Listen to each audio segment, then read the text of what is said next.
السلام علیکم ورحمۃ اللہ وبرکاتہ۔ محترم بزرگوں، دوستوں، عزیز ساتھیوں اور پیاری ماؤں بہنوں، اللہ تعالیٰ کی ذات سے قوی امید ہے کہ انشاءاللہ آپ تمام حضرات بخیر و عافیت ہوں گے۔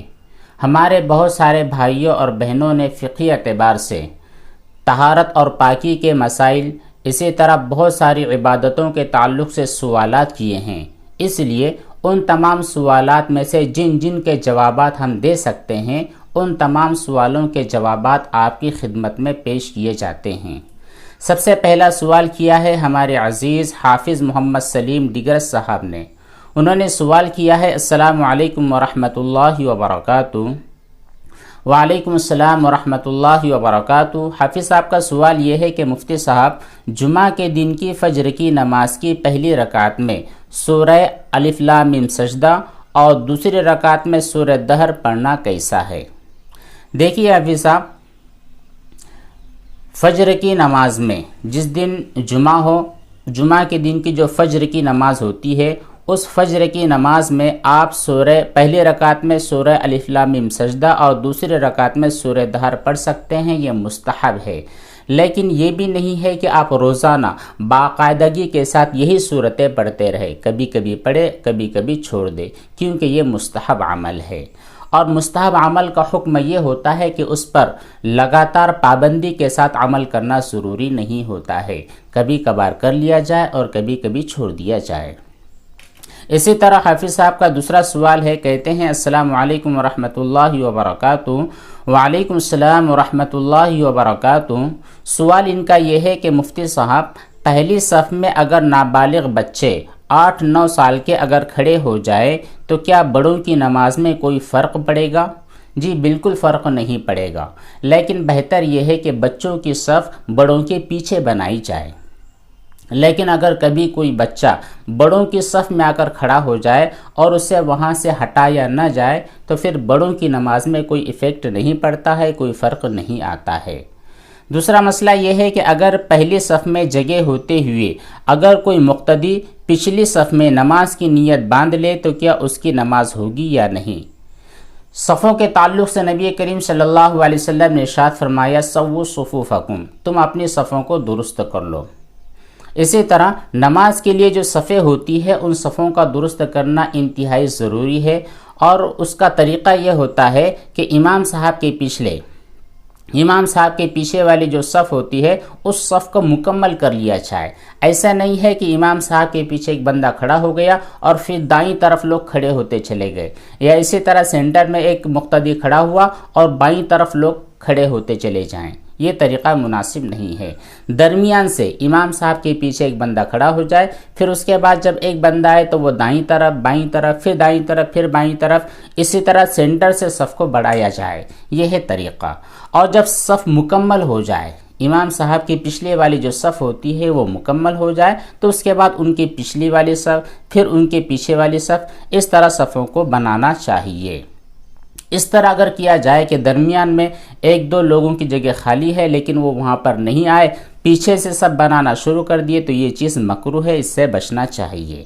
اسی طرح بچوں کے تعلق سے ایک بات یہ سمجھ لیں کہ جو چھوٹے بچے ہوتے ہیں، 8-9 سال کے جو بچے ہوتے ہیں، جو بالکل ناسمجھ ہوتے ہیں، اگر وہ بچے ایک سے زائد ہیں، مان لیجئے 5 بچے آپ کی مسجد میں آ چکے ہیں، تو ان 5 بچوں کو ایک ساتھ نہیں کھڑا کرنا چاہیے، کیونکہ عام طور پر یہ دیکھا جاتا ہے کہ جب ایک سے زائد بچے ہوتے ہیں تو وہ لڑائی جھگڑا کرتے ہیں، موج مستی کرتے ہیں، اس کی وجہ سے دوسروں کی نماز پر فرق پڑتا ہے۔ اس لیے بہتر یہ ہے کہ اگر ایک بچہ ہے تو اس کو امام صاحب کے پیچھے جو صف ہے اس صف کے پیچھے کھڑا کیا جائے، اور اگر ایک سے زائد 2، 3، 4، 5 بچے ہیں تو پھر انہیں مختلف جگہوں پر، الگ الگ جگہوں پر کھڑا کیا جائے، اور بڑوں کے صف کے درمیان ایک ایک بچے کو اگر لے لیا جائے تب بھی کوئی حرج نہیں ہے۔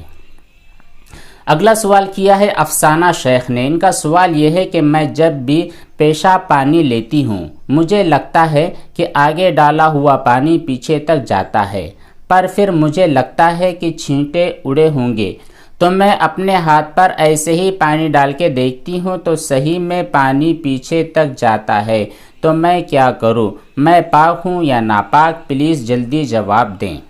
دیکھیے استنجا کرتے وقت یا پھر طہارت کرنے کے بعد، پیشاب کرنے کے بعد یا پھر پاخانہ کرنے کے بعد عام طور پر لوگوں کو شک ہوتا ہے کہ شاید اگلا پانی پیچھے چلے جائے یا پھر پچھلا پانی ادھر ادھر اڑ جائے، تو اس کی وجہ سے ہم پاک رہتے ہیں یا ناپاک ہوتے ہیں۔ تو اس کے بارے میں پہلی بات تو آپ اچھی طرح سمجھ لیں کہ جب بھی استنجا کرتے ہیں تو بالکل اطمینان کے ساتھ اور نرمی کے ساتھ استنجا کیا کریں، کیونکہ بہت سارے لوگوں کو شکایت ہوتی ہے کہ ہم پانی ڈالتے ہیں تو پھر فلش سے چھینٹیں اڑ جاتے ہیں، ہمارے چہرے پر آتے ہیں، کپڑے پر آتے ہیں، یا اسی طرح ہماری جو بیٹھک ہے، بیٹھک والی جگہوں پر آ جاتے ہیں، اور طرح طرح کے شکوک اور شبہوں میں لوگ پڑ جاتے ہیں، جس کی وجہ سے عبادتوں کے اندر بھی ان کا جی اور دل نہیں لگتا۔ اس لیے پہلی کوشش آپ کو یہ کرنی ہے کہ جب بھی آپ استنجا کریں انتہائی ہلکے انداز میں اور نرمی کے ساتھ پانی کا استعمال کریں، تاکہ کوئی شک اور شبہ پیدا نہ ہو۔ لیکن اگر انتہائی اہتمام کے باوجود مان لیجیے آپ نے پیشاب کیا، پیشاب کرنے کے بعد آپ اس شرمگاہ کو دھو رہے ہو، پیشاب والی شرمگاہ کو دھو رہے ہو، وہاں سے اڑ کر چھینٹے اگر آپ کے ہاتھ پر لگ جائے یا پھر اگلے حصے پر ڈالا ہوا پانی پیچھے تک بہہ جائے، تو اس صورت میں یہ دیکھنا ہوگا کہ وہ جو پانی بہا ہے آپ کی نجاست کے ساتھ بہا ہے یا پھر اوپر سے آپ جو پانی ڈال رہے تھے وہ بہا ہے۔ جب آپ پیشاب کے لیے پانی لے رہے ہو تو ظاہر بات ہے آپ کے پاس ایک مگا ہوگا، کوئی ایسی چیز ہوگی، کوئی برتن ہوگا جس سے آپ وہاں پر پانی ڈال رہے ہیں۔ تو پانی ڈالتے ہوئے شرمگاہ کے اوپر ڈالا گیا پانی ہی اگر نیچے تک بہہ گیا ہے پہلی مرتبہ میں، تو ظاہر بات ہے اس کے ساتھ وہ جو پیشاب کی نجاست تھی، پیشاب کے قطرے تھے، وہ پانی بھی وہاں تک بہا ہوگا۔ اس لیے آپ اس جگہ کو بھی دھو لیں جہاں پر پانی گیا ہے۔ لیکن پہلی مرتبہ آپ نے احتیاط کے ساتھ اور اہتمام کے ساتھ پانی ڈالا، وہ پانی نیچے چلا گیا۔ پھر دوسری مرتبہ جو آپ پانی ڈال رہے ہو پیشاب کی جگہ پر، تو وہاں پر اب کوئی گندگی نہیں ہے، پیشاب کا کوئی قطرہ نہیں ہے۔ اس لیے اگر وہ چھینٹے اڑ کر آپ کے پیچھے والے حصے کی طرف یا پھر بدن کے کسی اور حصے پر لگ جاتے ہیں تو پھر آپ کسی قسم کے شک میں مبتلا نہ ہو، کیونکہ دوسری مرتبہ ڈالا گیا پانی وہ ناپاک نہیں ہے۔ امید ہے کہ یہ مسئلہ آپ کو اچھی طرح سمجھ میں آیا ہوگا، کیونکہ عام طور پر لوگ اس میں بہت زیادہ کنفیوژن کا شکار ہوتے ہیں۔ اب اگلا سوال کیا ہے انور خان صاحب نے، کہتے ہیں مفتی صاحب السلام علیکم۔ وعلیکم السلام ورحمۃ اللہ وبرکاتہ۔ سوال ان کا یہ ہے کہ سردی کی حالت میں نماز میں رکوع میں جانے کے بعد ناک سے پانی نکلتا ہے، ناک سے جو پانی کے قطرے ہوتے ہیں وہ نکل کر گر جاتے ہیں، تو اس صورت میں نماز ہو جائے گی یا پھر نماز ٹوٹ جائے گی؟ پہلے بھی آپ کو بتلا دیا گیا ہے کہ ناک سے جو رطوبت نکلتی ہے، جو پیلے کلر کا یا پھر آسمانی کلر کا جو پانی نکلتا ہے یا بالکل پتلا پانی ہوتا ہے، کبھی گاڑھا ہوتا ہے، اس رطوبت کے نکلنے کی وجہ سے آپ کے وضو پر کوئی فرق نہیں پڑتا ہے، اسی طرح آپ کی نماز پر بھی کوئی فرق نہیں پڑتا ہے، کیونکہ ناک سے نکلنے والی رطوبت ناپاک نہیں ہوتی ہے۔ اگلا سوال بھی انور خان کا ہی ہے، کہتے ہیں کہ قاعدہ اخیرہ میں ایک سلام پھیرا اور دوسرے سلام پھیرتے وقت گیس نکل جائے تو نماز ہو جائے گی یا پھر دوبارہ نماز پڑھنی ضروری ہوگی؟ نماز کے دوران اگر آپ کا وضو ٹوٹ جاتا ہے تو پھر یہ بات سمجھ میں آتی ہے۔ مان لیجئے 4 رکعت آپ نماز ادا کر رہے تھے، 2 رکعت آپ نے پڑھی اور 2 رکعت پڑھنی باقی تھی کہ آپ کی ریح خارج ہو گئی، تو پھر آپ کا وضو ٹوٹ گیا ہے۔ آپ وہاں سے چلے جائیں، جانے کے بعد آپ کسی سے بات چیت نہ کریں یا اسی طرح استنجا وغیرہ کے لیے نہ جائیں، جیسے آپ نماز میں ہوتے ہو، یعنی نماز میں آپ کسی سے بات نہیں کرتے، کسی کے سلام کا جواب نہیں دیتے، ادھر ادھر نہیں دیکھتے، دوسرا کوئی بھی کام جو آپ کی نماز کو توڑ سکتا ہو ایسا کوئی کام نہیں کرتے ہیں۔ تو 2 رکعت کے بعد جو آپ کا وضو ٹوٹا ہے، آپ کو نماز سے باہر نکل جانا ہے، ڈائریکٹلی وضو خانے پر جانا ہے، وہاں سے وضو بنانا ہے اور جہاں سے آپ کی نماز چھوٹی ہے وہیں سے بنا کر لینا ہے، یعنی وہیں سے اگلی نماز آپ کو شروع کر دینا ہے۔ پچھلے جو 2 رکعتیں تھیں ان دونوں رکعتوں کو لوٹانے کی ضرورت نہیں ہوتی ہے۔ اس کو کہا جاتا ہے شرعی اعتبار سے بنا۔ اگر نماز کے آخر میں 4 رکعت آپ کی مکمل ہو چکی ہے، آپ قاعدہ اخیرہ میں بیٹھے ہیں، جیسے کہ آپ نے سوال کیا ہے کہ ایک طرف سلام پھیر دیا ہے، تب یہاں پر آپ کو دیکھنا ہے اگر آپ نے السلام علیکم دوسری طرف جو آپ نے سلام پھیرا اور کہا السلام، مکمل جملہ ہوتا ہے السلام علیکم ورحمۃ اللہ، تو یہاں پر جب السلام آپ نے کہہ دیا اور اس کے بعد میں آپ کی ری خارج ہو گئی تو پھر آپ مطمئن رہیں، آپ کی نماز ہو چکی ہے، کیونکہ السلام یہ مکمل سلام ہے۔ اور اگر آپ نے السلام بھی نہیں کہا، پہلی طرف سلام پھیر دیا اور السلام ابھی تک باقی تھا، اس صورت میں آپ کا وضو ٹوٹ چکا ہے، ریح خارج ہو چکی ہے، تو یہاں پر بھی وہی حکم ہوگا جو 2 رکعت کے درمیان میں ہوا خارج ہونے کی وجہ سے ہو سکتا ہے، یعنی آپ کو بنا کرنی ہوگی۔ بنا کا طریقہ یہی ہے کہ آپ وہاں سے اٹھ جائے، جا کر کے وضو بنا لے، اس دوران کوئی بھی ایسا کام نہ کرے جو آپ کی نماز کو توڑ سکتا ہو، جا کر وضو بنا لے، وضو بنا کر آئے، نماز میں جہاں پر آپ بیٹھے تھے وہاں پر بیٹھ جائے اور دوسری جانب جو سلام تھا السلام علیکم یہ سلام پھیر دے، آپ کی نماز ہو جائے گی۔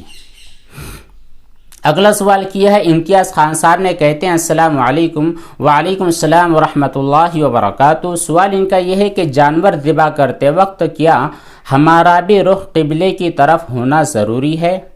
دیکھیے، جانور کو ذبح کرنے کے وقت جانور کا رخ بھی قبلے کی طرف ہونا ضروری نہیں ہے، بلکہ یہ ایک مستحب عمل ہے، بہترین عمل ہے، افضل عمل ہے۔ جب بھی آپ جانور کو ذبح کر رہے ہو تو اگر آپ کے پاس جگہ اچھی خاصی ہے، وہاں پر جانور کا رخ آپ قبلے کی طرف کر کے ذبح کر سکتے ہو، تو یہ ایک مستحب عمل ہے جس کے اوپر آپ کو عمل کرنا ہے۔ اور اگر گنجائش نہیں ہے، جگہ ہی ایسی ہے کہ وہاں پر جانور کا رخ آپ قبلے کی جانب نہیں کر سکتے ہیں، تو پھر اس صورت میں ضروری بھی نہیں ہے۔ اسی طرح جو آدمی ذبح کرنے والا ہے، ظاہر بات ہے جب جانور کا رخ قبلے کی طرف کیا جائے، رخ یعنی اس کا جو چہرہ ہوتا ہے، اس چہرے کو گھما کر اس کا چہرہ قبلے کی سمت میں کر لیا جائے، تو آپ کا چہرہ جو آدمی ذبح کرنے والا ہوتا ہے اس کا چہرہ بھی آٹومیٹکلی قبلے کی جانب ہو جاتا ہے۔ تو اگر جانور کا رخ قبلے کی طرف ہو رہا ہے تو پھر آپ کا بھی رخ ہو جائے گا۔ اگر جانور کا رخ قبلے کی طرف ہونا مشکل ہے تو اس صورت میں آپ کا رخ بھی قبلے کی طرف ہونا مشکل ہے، اس لیے ایسی صورت میں کوئی تکلف نہ کریں۔ اگلا سوال کیا ہے محترم جناب ریاض لاری صاحب نے، کہتے ہیں السلام علیکم۔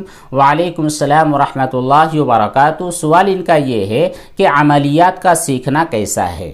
دیکھیے ریاض صاحب، آج کل ہمارے معاشرے میں جو لوگ تعویذات وغیرہ کا کام کرتے ہیں، دم کرتے ہیں، قرآن کریم وغیرہ پڑھ کر کسی کو کچھ لکھ کر کے دیتے ہیں، ایسے لوگوں کو ہم عامل کہتے ہیں۔ لیکن بدقسمتی یہ ہے کہ بہت سارے میدانوں میں جس طرح اچھے اور غلط لوگ داخل ہو چکے ہیں، ویسے ہی اس عملیات کے میدان میں بھی بہت سارے اچھے اور برے لوگ داخل ہو چکے ہیں، جن میں ہم کھرے اور کھوٹے ان لوگوں کے درمیان خاص فرق نہیں کر سکتے۔ بڑا مشکل کام ہو گیا ہے۔ البتہ اگر آپ کو معلوم ہو جائے کہ کوئی عامل صاحب ایسے ہیں جن کا عقیدہ صحیح ہے، یہ علم والے بھی ہے، تو ایسے عامل صاحب سے آپ یہ عملیات کا علم حاصل کر سکتے ہیں، شرعی اعتبار سے اس میں کوئی رکاوٹ نہیں ہے۔ اگلا سوال کیا ہے پراؤڈ عامر صاحب نے، کہتے ہیں خصی مطلب مرا ہوا جانور یا بیمار جانور؟ جی نہیں، خصی مطلب ایسا جانور ہوتا ہے جس کے جو بچہ پیدا کرنے کی صلاحیت ہوتی ہے اس کو ختم کر لیا جاتا ہے۔ خصی کے بارے میں آپ کسی بھی ایسے شخص سے معلومات حاصل کر سکتے ہیں جو جانوروں کا ماہر ہو، جانوروں کا ڈاکٹر ہو، یا پھر جو قصائی وغیرہ لوگ ہوتے ہیں ان سے آپ معلوم کر سکتے ہیں کہ خصی کیا ہوتا ہے اور اس کی پروسیس کیا ہوتی ہے۔ بہرحال جو خصی جانور ہوتا ہے اس جانور کو قربانی میں ذبح کرنا افضل ہوتا ہے۔ اگلا سوال کیا ہے پٹھان الیاس قلم نوری صاحب نے، کہتے ہیں السلام علیکم مفتی صاحب۔ وعلیکم السلام ورحمۃ اللہ وبرکاتہ۔ سوال ان کا یہ ہے کہ ابھی بارش کا موسم چل رہا ہے اور پانی آتے ہی سڑک پر نالی وغیرہ کا پانی آنے سے اس کے چھینٹے کپڑوں پر اڑ جاتے ہیں، اس صورت میں کیا کرنا چاہیے؟ دیکھیے، جو بارش کا پانی ہوتا ہے وہ ناپاک نہیں ہوتا، آسمان سے جو بارش نازل ہو رہی ہے یہ ناپاک نہیں ہے۔ اب کسی گڈھے میں وہ پانی جمع ہو چکا ہے، سڑک پر پانی جمع ہوا ہے، آپ کے گھر کے آنگن میں وہ پانی جمع ہوا ہے، تو آپ مطمئن رہیے وہ پانی اگر آپ کی چپل پر، آپ کے پیروں پر، آپ کے کپڑوں پر، آپ کے جسم پر اڑ جاتا ہے تو کوئی بھی چیز ناپاک نہیں ہے۔ لیکن اگر کوئی گڈھا ایسا ہے جہاں پر بارش کا پانی جمع ہوا اور اسی گڈھے کے اندر کوئی ناپاکی گری ہوئی ہے، یا پھر نالے کا پانی، نالیوں کے اندر جو پانی گندا پانی بہتا ہے وہ پانی آ کر اس پانی میں مل چکا ہے، تو اس صورت میں وہ پانی ناپاک ہوگا، ویسے جنرلی طور پر یہ پانی ناپاک نہیں ہوگا۔ اگلا سوال بھی پٹھان الیاس قلم نوری صاحب کا ہے، کہتے ہیں السلام علیکم۔ وعلیکم السلام ورحمۃ اللہ وبرکاتہ۔ سوال ان کا یہ ہے کہ مکان یا گھر یا کھیت گروی رکھ کر اس کا پیسہ استعمال میں لانا کیسا ہے؟ دیکھیے، گروی رکھنا ایک الگ چیز ہے، اور گروی رکھنے کے بعد جو اس کا پیسہ ملتا ہے یہ الگ چیز ہے، اور تیسری بات یہ ہوتی ہے کہ جو چیز ہم نے گروی رکھی ہے اس کا استعمال وہ آدمی کرتا ہے جس کے پاس وہ چیز گروی ہوتی ہے۔ تو یہاں پر کل 3 چیزیں ہو گئی۔ پہلی بات تو یہ ہے کہ گروی رکھنا جائز ہے یا نہیں۔ اگر آپ کے پاس سخت ضرورت ہو، رقم آپ کے پاس نہیں ہے، رقم کو حاصل کرنے کے لیے مان لیجئے آپ کے پاس ایک کمپیوٹر ہے، وہ کمپیوٹر کسی بندے کے پاس گروی رکھنا چاہتے ہیں اور اس سے 10,000 روپیہ لینا چاہتے ہیں، تو یہ شرعی اعتبار سے آپ کے لیے جائز شکل ہے۔ دوسری چیز، جو گروی رکھنے کے بعد آپ کو رقم ملی ہے تو آپ نے ظاہر بات ہے وہ قرض لیا ہے، قرض کو آپ استعمال کر سکتے ہیں، اور جتنی ہو سکے اتنی جلد اس قرض کی واپسی کی فکر آپ کو کرنی چاہیے۔ تیسری چیز یہ ہے کہ جس بندے کے پاس وہ چیز گروی رکھی گئی ہے، جو کمپیوٹر ہے یا پھر جو مکان ہے، یہ جو گھر ہے یا جو دکان ہے، آپ نے کسی کے پاس گروی رکھی ہے، تو جس بندے کے پاس کوئی چیز گروی رکھی جائے اس کے لیے حلال نہیں ہے کہ وہ گروی رکھی گئی چیز کا استعمال کرے، ورنہ یہ سود ہو جائے گا۔ اگلا سوال کرتے ہیں ریاض لاری صاحب، کہتے ہیں السلام علیکم مفتی صاحب۔ وعلیکم السلام ورحمۃ اللہ وبرکاتہ۔ سوال ان کا یہ ہے کہ مسلم لڑکی کا نشا نام رکھنا کیسا ہے؟ اگر رکھ دیا گیا ہو تو پھر کیا حکم ہے؟ دیکھیے، لفظ نشا، اس نشا یہ مؤنث کا نام ہے، لڑکیوں کا نام رکھا جاتا ہے۔ اگر آپ اپنی بچی کا نام نشا رکھنا چاہتے ہیں یا پھر کسی نے رکھا ہوا ہے تو شرعی اعتبار سے کوئی رکاوٹ اور حرج نہیں ہے۔